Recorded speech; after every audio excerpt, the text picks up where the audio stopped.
Good evening, friends. Very quick good evening to all of you. Good evening. Good evening. Children all over the world walk to school, but they run back home. And I used to wonder why. But then I realized 37 years back when I walked into a very loving family of two set of parents, one biological parents, one adopted set of parents. And they all loved me, but they were really impatient and they were disappointed. Why? Because I hated to study. I was bad in studies. I was not good at that. I scraped through high school. I just went to college, and by the time I really graduated, I met that half of the class that makes the top half possible. And I was really proud that I did that. But the parents were not. They said that you're not good in studies. But two things I really loved. I realized that I love to write and I love listening to music. And I wanted to blend both of these together and make a living for myself. And realized how to go about doing it. And I was desperate because I had nothing. I just graduated. So what I do, I go and start pitching to all the newspaper houses. I start pitching to all these magazines. I start pitching to all these music houses, wherever I could get my hands on. And I pitched to them, give me something, I'm good at this. And they said no. I said, give it to me. They said no. I went again. They said no. Went for 3 months.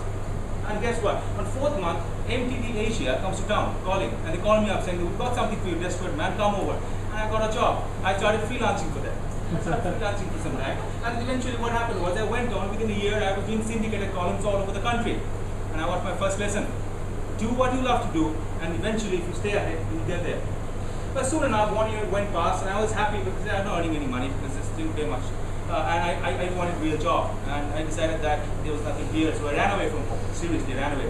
I went to Bombay. I was staying with a Jain monk, a family friend of ours, and he was a very nice man, philosophical man. I spent some time with him. And while I was staying with him for there, I was also calling up friends trying to get a job. I was calling up here, there, get me a job. And it turns out that a friend there in Kolkata called somebody in Delhi. He called somebody in Bombay. He had a brother. He was working for a bank. The bank had a sister concern, and they were looking for a job. And I got something. Went there. I got a job, and I got my second lesson. And the lesson was this: that if you stay in touch with friends, and if you don't lose them, they'll come back and help you sometimes in life. Eventually, what happened after that was very interesting. And what happened? The most significant part of my life happened then. I went away and got a project, and I worked in Pune for 1 year. And the company sent me. I was very young, 23 years old, little fat, but young. And then I was in Pune, and my roommate was this Jewish American guy. His name was Jared Marketer. And he was a very close friend of mine. We became very friendly. I'm sitting there in Pune, young guys, weekend, nothing to do, and he was like, hot, we dog date, and this guy comes and tells me, you know what, we need to go pick up some women. I said, what? Let's pick up some women. I said, I'm not into all that. I mean, I'm into all that. He was American. He was very methodical. He said that, well, I know people, I know women here. I mean, I see where they come. I mean, he told me that he knew where they come from, where they go at night. I mean, it's like he's following ants, like little kids follow ants. And he said, I know how to do that. You listen to me. I said, okay, listen to you. What do you have to? I mean, see, we know our weakness, right? I said, what? You're a little fat, I'm a little short. This is a great team. I am not into this really. Jared, you decide what you want to do. You go there, but I'm going to follow. So one fine day, after a month of doing his research, seriously, he comes back and says the best place in Pune where we can go hunting for women is to attack Rajneesh Boschwar. I was devastated. I told him that's a spiritual holy place. I'm not going in there. He said, hey, dude, love is spiritual. It's holy. Come over, do it. When I followed him, one Sunday morning, me and Jared Marketer, this fat little guy and a solid little guy sitting in the middle of the meditation center, looking around, looking for women. And oh my God, that place was a breeding ground. There's all sorts of women, shapes and sizes, all over the place, all over the country, Spanish women sitting there doing mantra job of meditation. I said, I'm going to do meditation the rest of my life. Tomorrow is Monday. I'm not going to work. This is it. This is heaven. But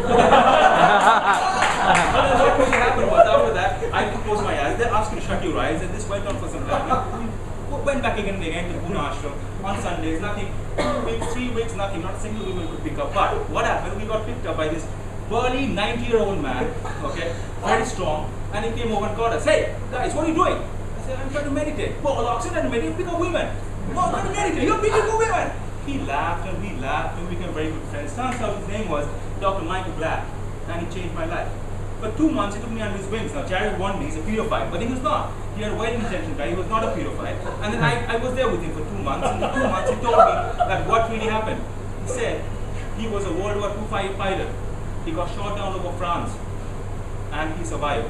Caught by the Nazis, went to Auschwitz, escaped, got a bullet, lodged over his spine, walked for 3 weeks without food, ate grass, and he survived. Went to the US. At the age of 60, Michael Black becomes a doctor. He goes to Harvard Medical School. 66, he becomes a doctor, tops the class. I said, wow, grandpa, tell me how you do it. He was 90 years old. And it took me 2 weeks and told me what he did. He said, I decided one time in that field, I'm going to die. And that changed my life. And I'm going to change yours. don't waste your life. I said, do what? Make a life plan. How long will you live? I said, 90, 70 years. I was 23, 70 years more, you're going to live and die. What are you going to do? Make a life plan. And I made a life plan. Later, but trust me to tell you, 2 months after that, and 50 years hence, by 35, my life exploded. I went back to B school, went into B school, talked to all of them. I'm still a bad student, but I struggled because now I have perspective. I'm going to die.